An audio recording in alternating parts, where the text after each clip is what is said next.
Assalamualaikum students, welcome back to our solution. This is the second lecture of class 9 mathematics series. So इस lecture के अंदर हम exercise 1.1 that is related to matrices and determinants उसे solve करेंगे. So इस lecture के अंदर हम उससे related जितने भी questions हैं हम उनको detail में discuss करेंगे. In this slide we are going to solve exercise question number 1 of exercise 1.1. Find the order of following matrices. हमने इन मैट्रिक्स का क्या करना है, ऑर्डर फाइंड आउट करना है. As we already know that कि जो ऑर्डर ऑफ मैट्रिक्स होता है it is nothing but rows and columns of the matrix. वो रोज और कॉलम ऑफ द मैट्रिक्स होता है और इसको रिप्रेजेंट करते हैं m बाय n के साथ. r दूसरी जो फॉर्म है वो रिप्रेजेंट करें वो क्या है, m बाय n. हम इस तरह से रिप्रेजेंट कर सकते हैं where m represent the number of rows and n represent the number of column. So in first matrix अगर हम फर्स्ट मैट्रिक्स का ऑर्डर राइट डाउन करें that is order of A, order of matrix A write down कर देते हैं. Order of matrix A is equal to how many rows are there? 1, 2, number of column 1, 2. So there are 2 rows and 2 columns. So order of matrix will be 2 by 2. आप इस तरह से represent कर लेंगे. Similarly the order of matrix B, matrix जो B है उसका order क्या होगा? Again there are 2 rows. हमारे पास 2 रोज हैं, row 1, row 2 and there are 2 column C1 and C2. So the order of matrix will be 2 by 2. Similarly, for the third matrix, there is one row and as name as R1 and there are 2 columns C1 and C2. So kindly देखिएगा there are 2 columns and 1 row. So in order of matrix, first we represent the number of rows. So there is 1 row by number of column, there are 2 columns. So the order of matrix C will be 1 by 2. Okay. Move करते हैं toward the next slide. The order of matrix D. Order of matrix D is what? The order of matrix D is equal to how many rows are there? 1, 2, 3. There are 3 rows. 1, row 2, row 3. How many columns are there? There is only single column C1. So the order of matrix will be 3 by 1 as we first represent the number of rows and the second we represent the number of columns. So there are 3 rows and 1 column. So the order of matrix D will be 3 by 1. Similarly for matrix E will be 3 rows R1, R2, R3, 3 rows and how many columns are there? C1 and C2. There are 2 columns. So the order of matrix E will be 3 by 2. Okay, and similarly for the third matrix which is F, the order of matrix F will be how many rows are there? 1 R1. How many columns are there? C1. So there is only 1 row and 1 column, so it will called as 1 by 1. So the order of matrix F is 1 by 1. So the kind of matrix in which the order of matrix is 1 by 1, there is 1 row and 1 column, उस matrix को हम कहते होते हैं singleton matrix. Singleton matrix इसे कहते थे जिसमें 1 रो और 1 कॉलम हमारे पास. ये कॉन्सेप्ट आगे जाके हम डिस्कस करेंगे. फॉर द टाइम बीइंग हमने ऑर्डर फाइंड आउट करना था. So the order of matrix F is 1 by 1. There is 1 column and 1 row. Move करते हैं toward the next question. Again इसके अंदर हमारे पास फर्दर क्वेश्चन है that are related to order of matrix. So the what is the order of G. हमारे पास जो ऑर्डर ऑफ मैट्रिक्स जी है उसे रिप्रेजेंट करते हैं order of matrix G. So row 1, row 2, row 3. Okay, and column कितने हैं? C1, C2, C3. ये 3 कॉलम्स है हमारे पास. So the order of matrix will be row multiply by column और रो बाय कॉलम. सो 3 रोज हैं, 3 कॉलम्स हैं. Similarly what is the order of matrix H. हमारे पास ऑर्डर ऑफ मैट्रिक्स H क्या है? आई होप सो कि अब आपको कॉन्सेप्ट समझ आ गया होगा, तो आप लोग खुद आइडिया लगाएं what is the order of H. First आप लोग क्या करें, रोज को हाईलाइट करें R1, R2, देन कॉलम्स को हाईलाइट करें C1, C2, C3. So yes, what will be the order? या 2 by 3. So 2 represent the number of rows and 3 represent the number of column. So the order of matrix H is 2 by 3. So यहाँ तक हमारा question number 1 क्या होगा, complete हो गया. Move करते हैं toward the question number 2. Which of the following matrices are equal. इनमें से कौन से मैट्रिसेस इक्वल हैं? सो ऑलरेडी नो दैट कि हमारे पास जब इक्वल मैट्रिक्स की बात करते हैं तो पहली चीज़ क्या है, ऑर्डर सेम होना चाहिए, order of both matrices will be same. Secondly corresponding values भी सेम होनी चाहिए, मीन जो हमारे पास दो मैट्रिसेस हैं उनकी कॉरस्पॉन्डिंग वैल्यूज क्या होनी चाहिए, सेम होनी चाहिए, corresponding values should be same. हमने ये लेक्चर 1 के अंदर डिस्कस किया है, अगर किसी स्टूडेंट को कन्फ्यूजन है तो वो लेक्चर 1 को कंसल्ट कर सकते हैं। For matrix B there is one row, हमारे पास एक रो है एंड दो कॉलम है C1 एंड C2। हम इस तरह से फर्स्ट ऑफ ऑल रिप्रेजेंट कर लेते हैं। C को देखें तो देखो C को हम जब सॉल्व करेंगे तो C हमारे पास क्या आ जाएगा, 3 आ जाएगा। सो इट मीन वन कॉलम और हमारे पास क्या है, वन रो है। सिमिलरली फॉर मैट्रिक्स A हमारे पास क्या है, there is one column and there is one row. Okay, for matrix D you know that हमारे पास क्या है, C1 C2 and there is only one row. यहाँ पे कितनी है, row 1 row 2 and there are two column C1 and C2।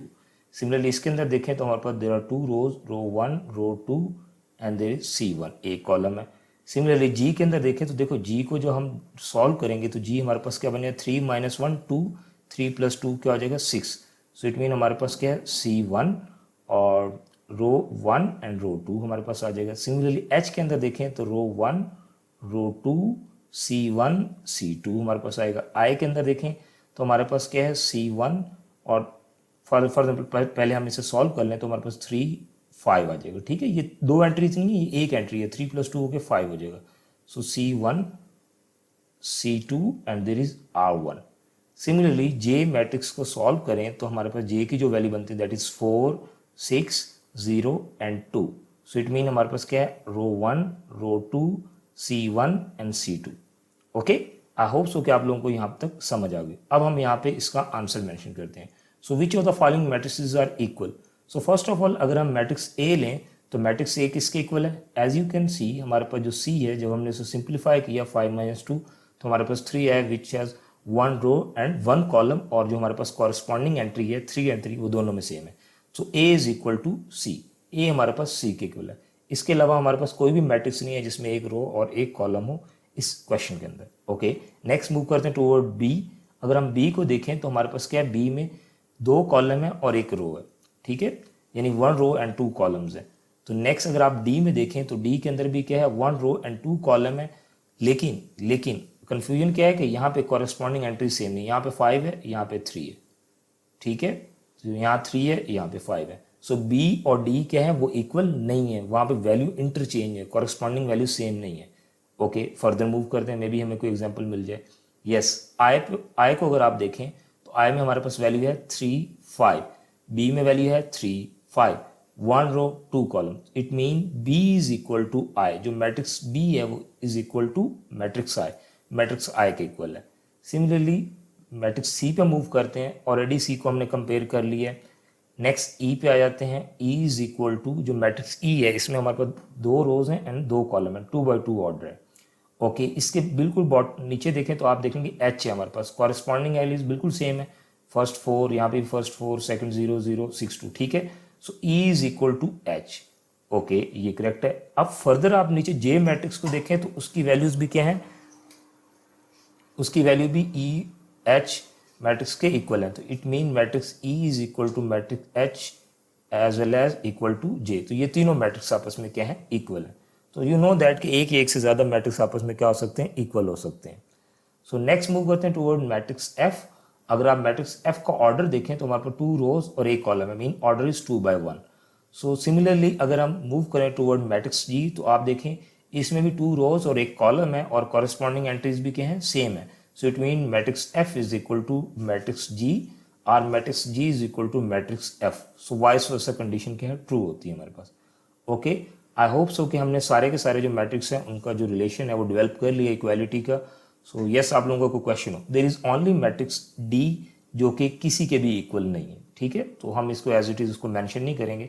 So A is equal to C, B is equal to I, is equal to H as well as equal to J and F is equal to ji.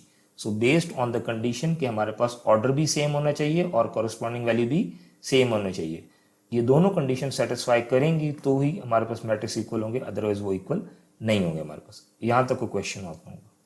Student move करते हैं toward the next question, that is question number 3 which is the last question of exercise 1.1। Again as you know that कि हम इस series के अंदर साथ साथ जो इंपॉर्टेंट क्वेश्चन होंगे उनको भी हाईलाइट करते जाएंगे. So question number 3 from exercise 1.1 is very important short question actually. So ये शॉर्ट क्वेश्चन के पॉइंट ऑफ व्यू से बड़ा ही इंपॉर्टेंट क्वेश्चन है. कॉन्सेप्ट क्या है कि there are two matrices which are said to be equal, जो कि इक्वल है बिकॉज यहाँ पे इक्वालिटी का साइन हमें ऑलरेडी गिवन किया गया है. तो हमने कॉरेस्पॉन्डिंग वैल्यूज के कॉन्सेप्ट को यूज करते हुए इसे सॉर्ट आउट करना है. ओके, हम किस तरह से सॉर्ट कर सकते हैं? We have to find the value of a b c and D.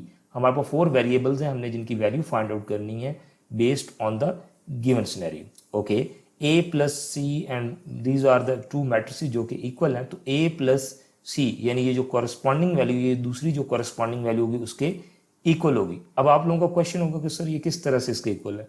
Because we already no कि जब दो मैट्रिक्स आपस में इक्वल होते हैं तो उनकी कॉरेस्पॉन्डिंग जो वैल्यूज हैं वो हमेशा ही इक्वल होती हैं. So it mean a plus c should be equal to 0.